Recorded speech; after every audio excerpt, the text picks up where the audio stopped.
Hey everybody, Steve here, and today we're taking a look at APBA Soccer. This game was originally released back in 2011, and it had a re-release in 2014, and that's the version we'll be taking a look at today. It's for 1 or 2 players, and the game's going to take you between 60 and 90 minutes to play out. So, as everyone knows, APBA Baseball is the granddaddy of all baseball simulations. And does that translate into a good soccer game? If you're familiar with the APBA baseball games, as soon as you take a look at these APBA cards, you're going to see a very familiar layout and a flow to the game and how you roll the dice, check the player's cards to see what number you get, and then go into the chart book to see what the result is. It's a little bit different from their baseball game, and actually I'm going to do my review a little bit different this time. First, I'm going to take you through a quick sample of play, and then we'll do an overview of all the components, and then I'll come back and let you know what my final thoughts are after further review. Okay, so here we are. I'm about halfway through the first half of a game between the home team of Chelsea and the visiting Real Madrid, and these are 2 of the sample teams that come with the set. There is no score right now, and Chelsea just had a shot on goal that the goalkeeper Casillas was able to corral, and so we're going to kick off with a goal kick from the goalkeeper and just show you how a pretty standard possession would work. So we'll go to our chart book here, and we'll see that there is a special chart for goal kicks. So we'll roll the standard red and white APBA dice, and it's a 41, but in the case of a goal kick, we're just going to total them, so it's a 5. And so this tells us that it's going to be a goal kick. It's going to land in area D. We'll move the marker all the way down here, and then we'd also tick off a second of time on the score sheet, which each of those represents half a minute. And now we're going to see which player controls the ball. So we'll roll the dice again, and this time we'll read it as a 2-digit number, so it'll be a 63. Go to the player control chart, we're in D, and a 63 lets us know that player 9 controls. So Alonso has the ball, and we'll roll the dice again. We'll get a 55, so we'll look on Alonso's card. That gives us a result of 40. So we'll go back up to the chart, and Chelsea is in a 4-4-2 formation, and Real Madrid is also in a 4-4-2. So this is read by the defense, and then you compare what offense they're in. So a result of 40 in zone D is a HB result. That means that it's headed into zone B. So we'll slide the control chip down here, and now we're going to see who controls it. So we'll go to the loose ball chart. Up here. First we'll mark off another half minute of play, and then we'll roll the dice again, and this time we get a 62, and the rating difference between the 2 teams right now is 0. So we'll go down to 62, and so because they're tied, the lower rated team would be the visitor. So it gets headed into B, and Real Madrid controls it. We'll mark off another half minute of time, and then we'll roll again to see who controls the ball. And it's a 34. So a 34 in zone B is player number 3. So it's the midfielder Demaria. We'll see if he can do anything. We roll, and it's a 14, which gives us a result of 47. So go back to the formation chart, and a result of 47 in zone B is an offsides. So Real Madrid gets called for offsides, and then Chelsea would take control and they would get a kick from area X, which is the middle of the field. Okay, so there was a quick overview that covered about 2 minutes of game time, and just to give you sort of an idea of the flow of the game and going between the player cards and the charts and how the time is ticked off, and just to give you kind of an overview, because this was definitely a game that I found a little more difficult to just jump right into than APBA Baseball was. And it wasn't until I just started really throwing the dice and checking results that I was able to get a feel for it. So that's why I wanted to do the sample of play right up first. So let's take a step back and go through sort of an overview of everything that you get inside the box, and then we'll take a closer look at the player cards, and then I'll just show you really quick what happens when a shot on goal occurs, so you can see some of the other ratings for the players and how they come into effect. So first, the box that comes with the game. If you're familiar at all with other APBA products, you'll know that the box is very large, and it comes with plenty of space to store, I would say, probably at least a couple different seasons, depending on how big a league it is. But very nice cardboard box, very large.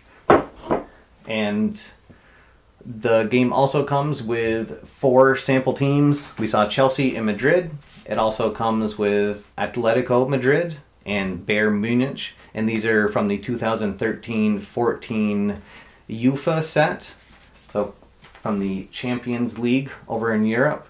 The game, of course, comes with the traditional APBA die roller tube, or the die roller cup, and of course the large red and the smaller white D6. And as you saw, sometimes you'll roll and you'll combine them to get a number between 2 and 12, and then sometimes you'll read them as a 2-digit number between 11 and 66. The game also comes with a very large, very sturdy game booklet. You saw a couple of pages in the sample playthrough. The first about half of the book has all the rules, how to set up the game, and then the last half of the game is the charts for the book. And you'll notice that there was a lot of flipping back and forth, and that's sort of one of the unfortunate things about the way the game is laid out. Is with all the different formations, you'll be going there to get the results of individual player possessions, but then when a defense result occurs, you have to flip back a couple pages to get that result, and then you have to consult another chart if a loose ball happens to see which team controls it, and then you have to go to another chart to see which player controls it in that zone. So when you're first learning, there's definitely a larger curve there for getting control of the ball and just learning the flow of the play. Also in the box is the game board, and then a clear chip where you'll put that to show where the ball is on the field. And then you'll also notice there's a nice reminder on the field of in each area it has a number, and that lets you know how it affects the player's shot on goal rating. So the further away they are from the goal, generally the lower their shot on goal rating is going to be, and then they'll get a bigger bonus when they get up close to the goal. And then the last thing that comes in the box that I'll go through is this deck of fast action cards. And I didn't show that in the sample playthrough because I wanted you to see what it was like just using the dice and consulting the charts. But these fast action cards can actually be a really great time saver. So let's take a closer look at one of these. So you'll see in the top part of the card, it has a player control chart, and then it has some different results for like a kickoff, a goal kick, etc. And this is a really great way to help speed up play. So instead of going back and consulting those charts, you can simply flip over a card to find out where the ball landed, what the result of a missed shot was, etc. So it's a really great way to speed up play, However, there aren't a lot of cards that come with the deck, and it even says right in the game booklet that it's probably not enough cards, and it suggests that you can buy another deck. So it was a great addition to have those added in with the game, but you're probably going to want to pick up another deck of them to ensure that you're getting a good enough amount of random numbers and that you're not constantly reshuffling the deck to get through a half of the game.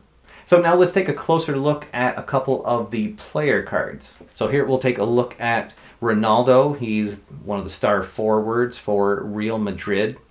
So at the top it has his height, weight, date of birth, the position that he plays, and then it has several different ratings. So we'll look at a couple of them that affect the gameplay on a pretty consistent basis. Their offensive rating, that's how involved they are with their team's offense, and then what order they're going to be listed in on the score sheet. So in Ronaldo's case, he's the number one offensive option for his team, so he will always be player one. So when shots on goals happen, it's usually going to take place from the top players. So the players at the top of the sheet will get more shots on goal than the player down at the bottom. You'll see that he also has the SOG, that's his shot on goal rating, and we'll go through a real quick example of how that works if a player gets a shot on goal. So let's say that we have Ronaldo and he's in area D and he gets a shot on goal. You'll simply roll the 2d6, and then you're going to compare that to his shot on goal rating. If it's higher, it means that he misses.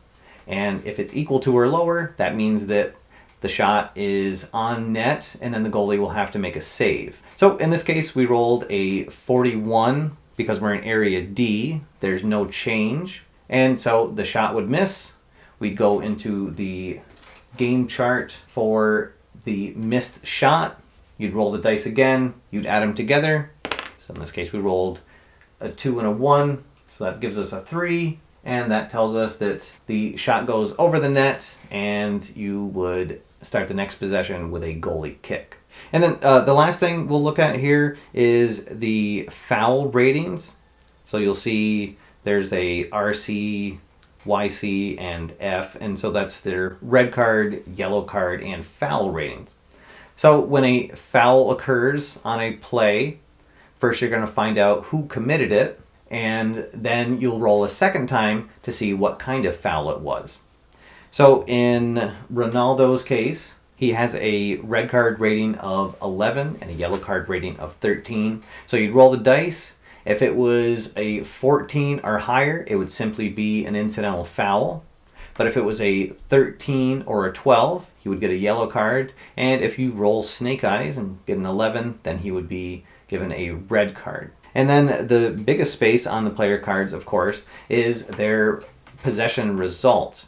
And so for those of you that have played at baseball before, you'll see it's a very similar format, and that you'll roll the 2d6, you'll get a number, consult that, and then you'll get another number result, and that's what you'll look at in the possession chart. And so right at a glance, when you look at a player, you'll be able to see if they have a lot of lower numbers on their card, they're generally going to be a better offensive player because that's where the better results are going to come from.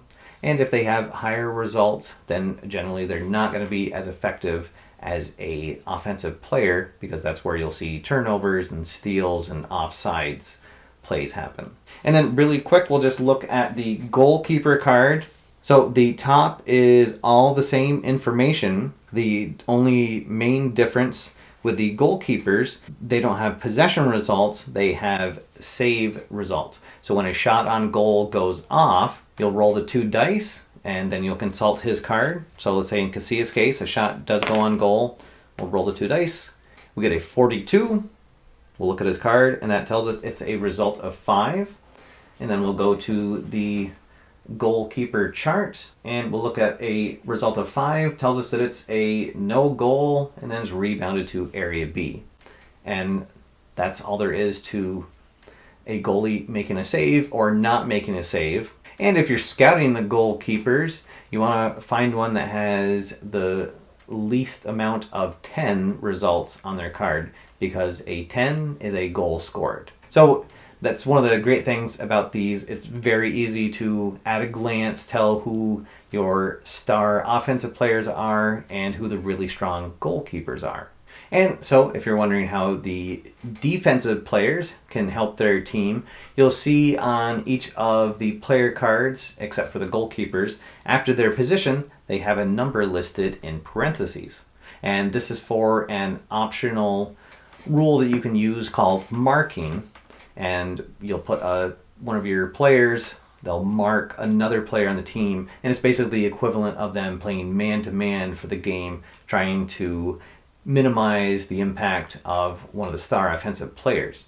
So there's a chart in the booklet, and you'll see what it does to a player.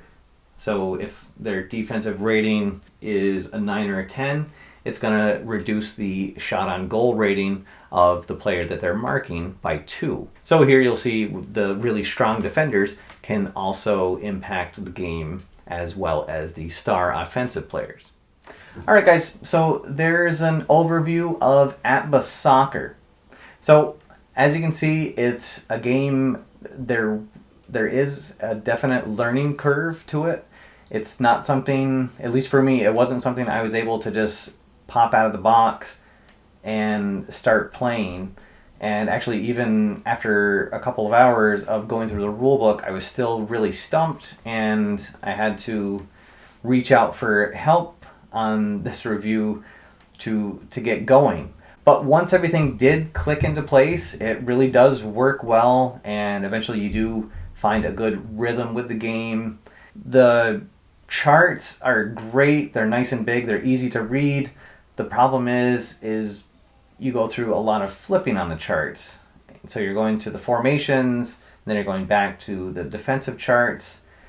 I almost wish that there was a sheet separate from the game booklet just for the defensive outcomes, or maybe if you had some separate charts just for the formations results, for the individual possession results, just to cut down on the flipping back and forth. That seemed to be what really led to, I guess, the most downtime in the games when I was playing, is finding which formation you're in, finding the result, and then if it ended up being a defensive result, then flipping back to the defensive chart and finding the result there. And again, that's something else that the fast action cards will definitely cut down on. So overall, this is something, if you're a big soccer fan, it's definitely worth checking out, at least getting the base game and digging into that, seeing how you like it, and then deciding if you want to pick up some additional sets. The 4 teams that come with it is definitely, it's going to give you a good enough overview of the game to see if it's something you'll really be interested in. If you're not a soccer fanatic, it might not be the best soccer game to start out with. I feel like there's maybe a couple others that are easier to get into and will certainly take a little less time to play. And for those of you that are diehard APBA baseball fans, it might even be an easier transition for you, being used to how the cards are laid out and that flow of reading the possession result from the player cards and then getting the result of the play from a chart. As for myself, I have to say I'm still a little undecided about the game. It's something I feel like I need to spend more time with to see if I can get a better game flow going with it. And the fact is, soccer isn't one of my top sports that I like to watch. So it's very possible that a lot of the nuance of the sport of soccer is lost on me and is very well captured here.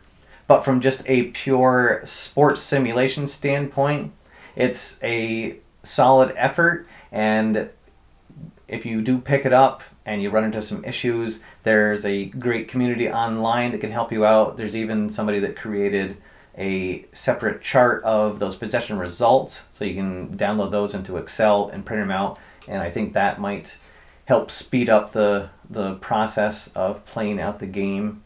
Bottom line, if you're a hardcore soccer fan, go ahead and pick up the basic version, jump into it, see what you think.